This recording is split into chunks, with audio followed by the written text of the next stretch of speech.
Thank you for rocking with your boy. Like always, definitely a privilege and an honor to do as such. We back at it. Gems of War gameplay. Going to get into it for a quick 30 minutes or so. I'm not going to be on the sticks too long because I still have some editing that I do need to take care of and to record some additional footage that's going to be hitting the YouTube page. I know I've been kind of pushing your personal top five, and in my vlog series, that's what you're going to be getting, and that's what I'm banging away right now. As y'all well know, I do my own editing, I do my own recording, and the whole nine, so I don't have any assistance of others, and so I do it all on my own. But with that being said, that kind of limits my time that I have on the Twitch stream in order to make sure that editing is done and everything else. And keep in mind too, because it's not just the fact of just me doing the editing that's going to take time, and it does, but I'm also a father and a parent and all this other stuff, so I have to take care of household stuff too. So in conjunction with work, in conjunction with household stuff, in conjunction with editing and making sure the YouTube page is fully functional and everything else, I also want to make sure I get some stream time as well. So for people watching on the stream, for people watching on the YouTube page or whatnot, always want to make sure I account for as many people as I can for all the people who do rock with your boy. And like I said from the top, it is always a privilege and an honor to have y'all on deck with us. So with that being said, let me go ahead and do a couple of things real quick. First and foremost, shout out to my squadron, La Roca. We're doing some big things right now, making a pretty solid push right now to try to get into that 10th spot. We actually fell from being 11 to 12, and we're still 12, but it's not by as much. We're about 120 trophies away from being in the 12th spot. We actually refilled our roster. We was down for a couple of days. We only had 27 people on the roster. We currently have 30 again, so hopefully the three that are added into the roster definitely helps us out some. I got some tasks that I do need to get to, so I definitely have to throw some coinage in on the task, of course. Then most importantly, what you see today, I'm going to actually run some P versus P gameplay just for a quick moment in time. I'm not going to get too into it, but I definitely want to make sure I get a little bit of gameplay in for you so I can also make sure that hits the YouTube page. If y'all need to hit the YouTube page, youtube.com, TrueIndeed93. Just look for the mug. You'll see the mug on the front of it. If you want to hit my page. If not, I will definitely relink it to you if need be. But let's go ahead and get into it. I have three revenge battles that I need to get into.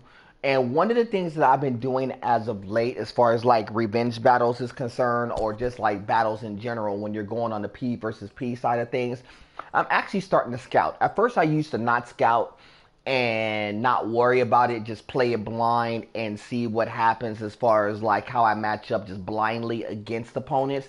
Now what I've been doing is actually paying the 50 coins and scouting. And scouting is important now is because what it does, it kind of shows me what the term is that you hear it in Hearthstone and you'll hear it in other games too that requires a deck. What's the meta?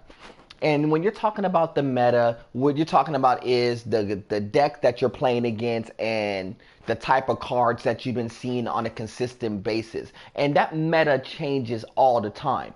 And in the current meta, as you see here, one of the things that I've been noticing as of late, and sometimes it's due to having new cards, and sometimes it's due to having like the way people structure their primary decks. One of the things I've been seeing in the meta is I've been seeing a lot more Druid play in the meta.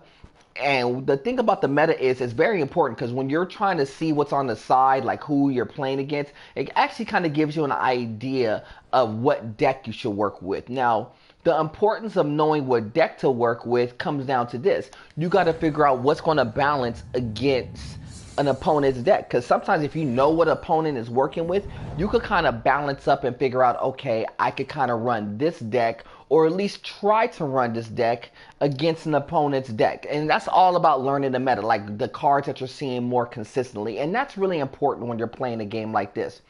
Understanding the importance of the cards that you have versus the cards that you're playing against, and understanding the balance between the two. And once you really kind of understand the balance between the two, then you'll understand that your gameplay is going to jump up significantly. And that's the importance of seeing what's what. And so What I've been noticing about the meta is a lot of people's been playing similar decks, and so you have to have decks that are constructed to kind of counteract those similar decks. And one of the things I've been noticing lately is I've seen a lot of like Druid, seeing a lot of Karnax, Venoxia, seeing a lot of those cards kind of pop up in circulation recently. Not necessarily to say that it's a bad thing, it's just having the deck to counteract it. Yes, I have a legend deck that I could always go to that would give me a solid shot of winning at any point in time. But there, excuse me.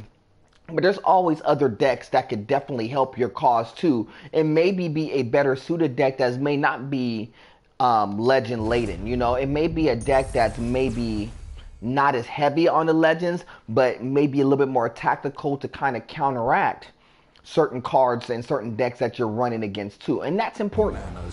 So if you ever want to be a really, really good Gems of War player, Hearthstone player, you know, amongst other that requires deck and, you know, tendencies, you got to understand what the tendencies are and how your deck kind of balances out against those tendencies, and that's very, very important. And so that's important when you're learning about the meta of the game. And that's what's been going on lately here. The meta of the game has changed dramatically in the last day or so, and that's why I want to make sure I made it a point to at least talk about it for a quick second. And that is a very, very solid play right there. Now, I have a little bit of an issue I could go with. He has the Druid ready to rock, but I definitely probably want to... Dog, I don't have a way to really kind of generate any more gems. I could actually reshoot. I'm thinking, what I'm thinking here is maybe trying to run the reds. I think the reds, or what they're saying, is probably the right play in this instance. Yeah, I'm going to run the reds. I know why, because Taraxis could definitely ramp up. He's going to lay waste, which is a good play, too. And I think the only solid play I have here, I could do a couple of things. I could actually run the yellows, as they're saying here, but that's not going to be the right play in this particular instance. The right play is probably going to be the red to green combo, because it gives me a combo play for one. It gives me the additional reds, or I could run the moons and set up. So what I'm going to do here, I'm actually going to run the moon and set up. So at the very least, I'll at least get an attacking play. Chain reaction is going to help for sure, because that actually helped him the first time, so it's going to help him again. And having my character at the top kind of absorb some damage. So that actually worked out to be pretty okay. What am I seeing here? I think what I'm seeing here is this. I could rerun my Shadow Dragon again. I could probably ramp up. Trying to go for blues is not going to help me right now, so it's not like it's a primary play to me. So I think that's what I'm going to do. I'm going to go ahead and re-ramp up Evernight and run it again. And at the very least, I could slow it down. The Thorn Whip is a very good play in that instance. That's a very, very, very good play. Very good play on his part. And I think the ramp up now is going to be go ahead and try to get under again.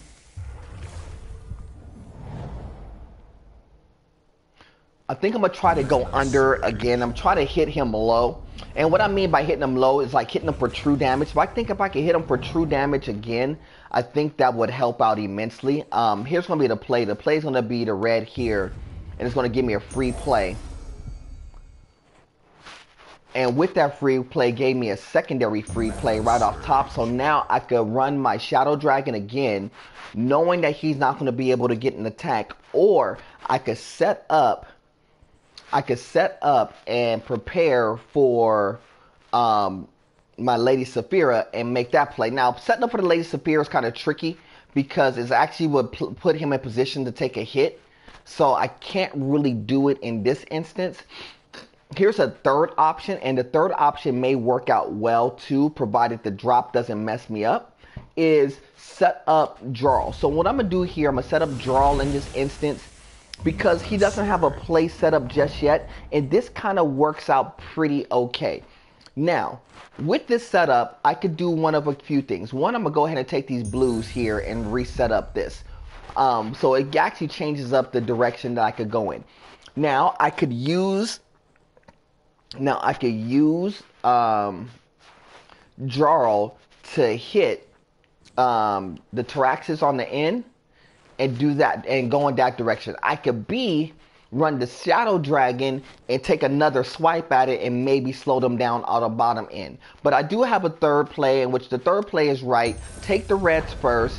Take the free hit here. Now it kind of changes up what I want to do. So now what I could do is the same options. I could still go for Jarl. I could still maybe absorb the hit because he still doesn't have a play just yet. Or I could kind of hold those two plays, see if he ramps up one, and then kind of go for it. Now, the option is to maybe go with the skulls and go in that direction. And I think the skulls is the right way to go, but it's not the way that they're showing off the top. I'm actually going to go through the middle and run it down the pipe.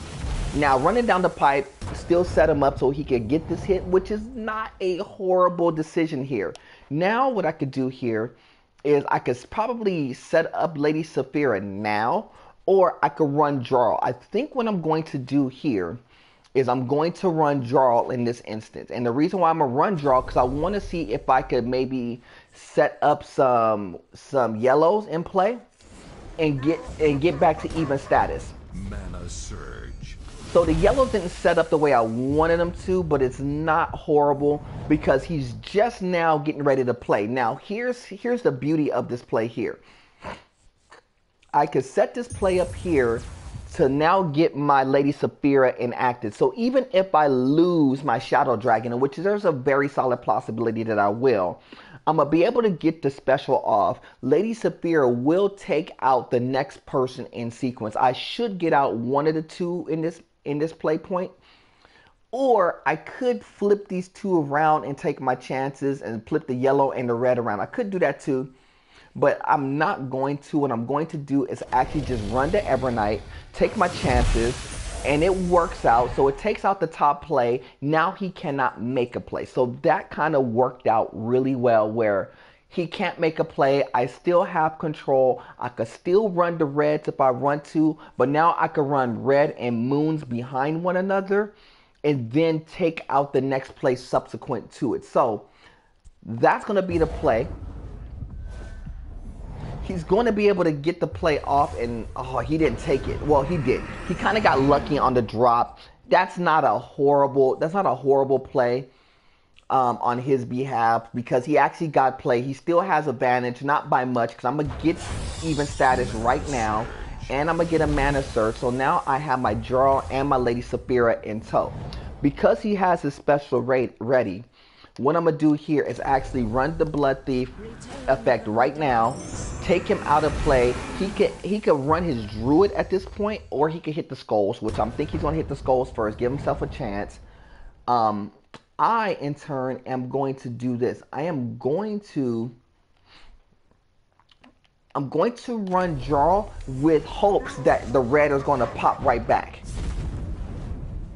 And it didn't pop back perfectly. I kind of took a chance. It was kind of a dice throw, but it wasn't a horrible play because even if he whips, long as he doesn't re-ramp up really fast, I think I'm fine, and long as nothing crazy happens in the drop. So, how to counteract that? The quickest way to get there is going to be run yellow first, which is what they showed, which is definitely the correct play.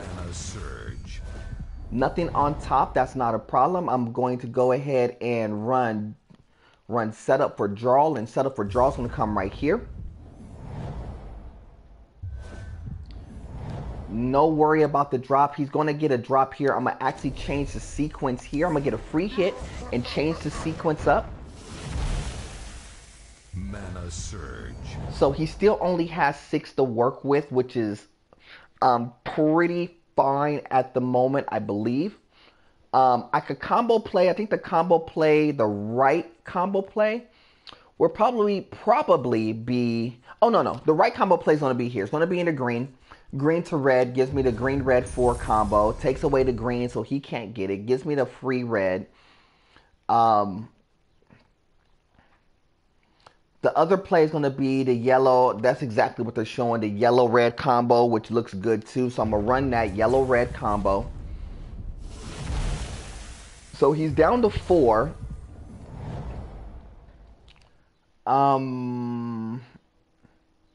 Here's the risky play in this all, because if he ramps up and gets this in 2, I'm done. But I actually got a friendly drop right there. So getting the friendly drop gave me a chance to make sure I got out of trouble. Because if he actually gets a blue or a green, he actually wins that particular sequence. But because he didn't get a blue or a green, he didn't win that sequence, so it was good. So it was actually a little bit tighter against that particular deck. It was very evenly matched. So really what it came down to was how sharp I could make those plays and really think my way through. But the meta was really kind of an issue in that particular instance. You know, dealing with the meta and figuring that out, that was definitely an issue with that, because I think I picked the wrong deck. Well, I picked the right deck. I don't think I just played the right deck correctly. So that's where it became a little bit tough. Here's the second one here. I'll run the second of the Revenge. And here's a cat was named Spearless, I guess. And here's what they're running with. And this is what I've been seeing as of late. Boar Rider, something to run fast. Gloom Leaf to kind of ramp up to Steel Armors, and the Steel Armor and 2 attack, which is definitely a good legend. The Templar is a shield. Boar Rider's going to run fast, and the